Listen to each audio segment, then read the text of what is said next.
What excites you the most when you think about all this? Is there a certain matchup or scenario or something that made you feel like I have to make this thing a thing? I have to bring this to life as a sports fan.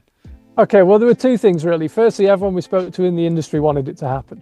So suddenly you get people messaging you, hey, you remember you talked to me about that? You want to run a comp series? How's that going? Yeah, I would still be so into that. I'd love to hear more. And I was always calling people and updating them. So That's partly, a good sign that you're onto a good idea, right? yeah, there. for sure. So that awesome. was part of it, was that so many people wanted it to happen and were rooting for us that kind of began to exert a pressure of its own, which was hundreds of people knew we were trying to do it. And so I wanted to do it for them. I think I want athletes to get what they deserve to get, which they currently don't.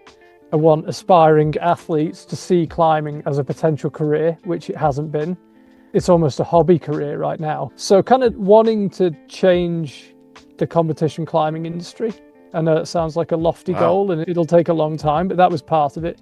But if I think about a moment, I definitely thought about a head-to-head format on a hard boulder. They both had a few attempts and then someone nails it and turns to pump up the crowd and there's this massive arena. That always got me off my seat, was the thought of that moment. And actually, we talked kind of coming full circle, talking about goals and stuff. I've always had in my head Madison Square Garden.